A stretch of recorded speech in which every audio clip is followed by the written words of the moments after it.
Hello everyone, welcome back to my channel. So today I'm gonna do an update of the garden. It has been quite some times before since I last did the update. This is the 4th of April, and as you can see we have quite a bit of progress with regards to the tomatoes. They are fruiting quite well. If we just look here, there's more tomatoes here, there's more tomatoes here, there is a lot more here, then there's a lot more there. So yeah, basically this tomato bush is doing quite well. Some leaves are going pale, but that's nothing to worry about.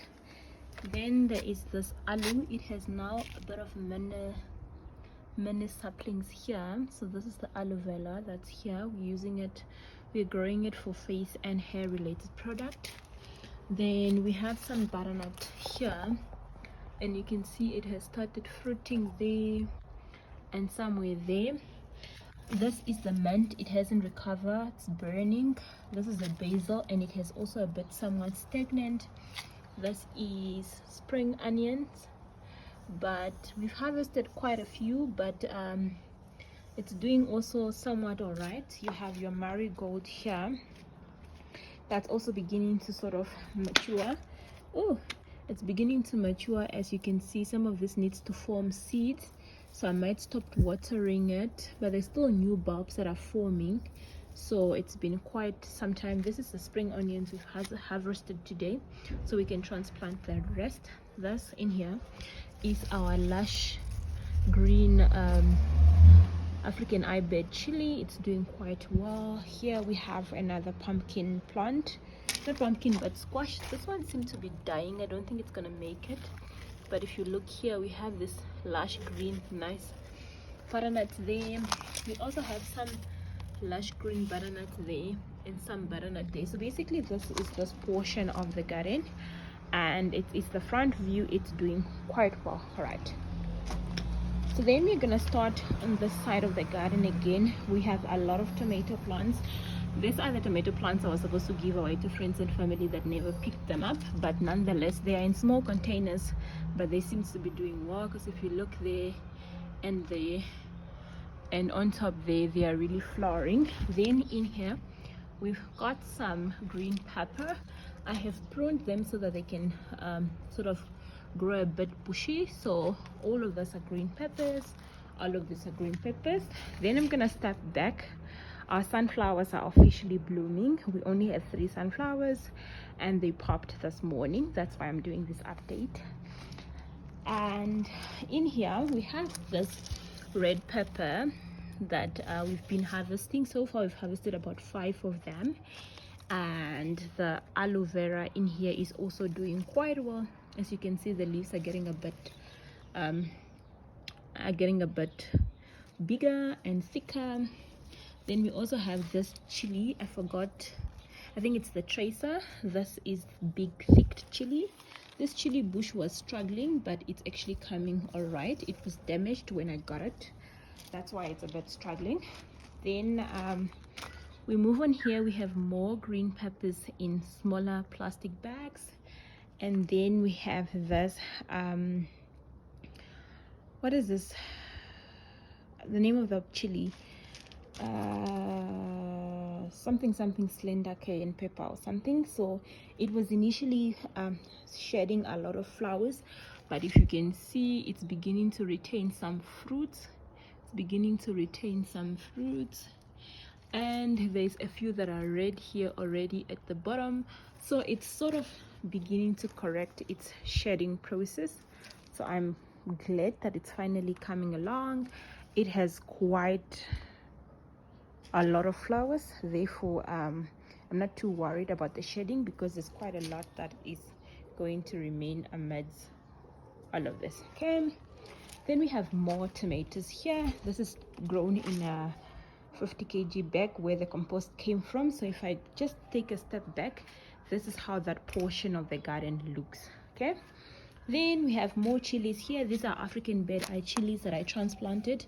So these ones are doing quite well, but for some odd reason, this container, I'm not so sure if it's a drainage issue.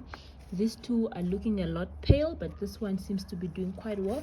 So I'm just trying to reduce the water content in this container. And here is our patch. It has green peppers mainly. If I get a bit closer here, it is mainly the green pepper patch, and then I have a bit of tomatoes here that were left. So the green onion, or the spring onions that we harvested, I actually planted here, so I'll give another update of this later. All right, then it's quite a lot that has happened in the garden since my last update. This is our fancy chili. I still don't know what's the name of it. A few people have said it's jalapeno peppers. Others are actually saying it's not jalapeno because it's not that hot. But as you can see, the chilies have turned from green, yellow to super red. So we're gonna make chili sauce. As you can see, there's quite a lot of chilies on there. So at the bottom here, things are really turning red. So I can expect to harvest maybe mid-April. Then we have another sort of secondary harvest that's coming up here that's still green. So as those ones are ready to be collected, we can expect a second harvest. All right, then, oh, hi Elago, why are you running? Elago doesn't want to sleep in the house. It's actually a hassle to get him in the house at night, but I don't want to teach him to sleep outside because winter is approaching and he's gonna freeze there. So these are the very first tomatoes that we actually got that bloomed. If you look here, we have this pack of 4, and this is actually the biggest we have. If I put my hand there, you can really see how big this tomato really is. So he can expect this ones to be harvested anytime soon. We have more of the round tomatoes. All right, so if I go back, sorry, I'm filming a lot when it seems like he's peeing or something, but if I step back, this is how this portion of the garden looks. I'm gonna do a time lapse so you can see comparative to how it looked before. All right, then I'm super proud of my tomatoes. They are doing quite well. I've been able to actually manage to stack them up nicely. So if I come back a little closer, you would see I've given them sticks to support them. But if I just get a bit closer, you can see there's fruiting happening there, there's fruiting happening there, fruiting happening there, there's fruiting happening here, there's flowering happening there, flowering happening there. So basically there's all of that. And then I have some mango seedlings that I grew here from the mangoes we bought from the grocery shops. I have some moringa trees, some thorn trees, and some more moringa trees, and I have some spinach here that I grew. Then on this side, it is about the same thing. It's the tomatoes that are flowering, so I'm gonna have a bumper harvest of tomatoes, more tomatoes, more tomatoes, more tomatoes. Up here is my chili seedlings that I'm starting. I've planted a variety of chilies. If you can see, a few of them are actually growing. A few of them are growing. There's nothing going in there. A few that are growing here, a few that are growing there. I see a bit of something growing there, and there's quite a lot there. So basically guys, that is the garden. Today is the 4th of April. We've moved in here the second week of February, so it's been second week of January, so it's been February, March, so it's been just a little over 2 months and a week or so, and the transformation has been amazing guys. So yeah, that's all I had from today's discussion. Until next time, we will continue gardening, really continue gardening. And yes, I'm gonna pick up my spring onion and we take the rest in the house. And I've brought Elago's food outside because he doesn't seem to want to go inside the house, and he's eating outside, so yeah, but he's not sleeping outside.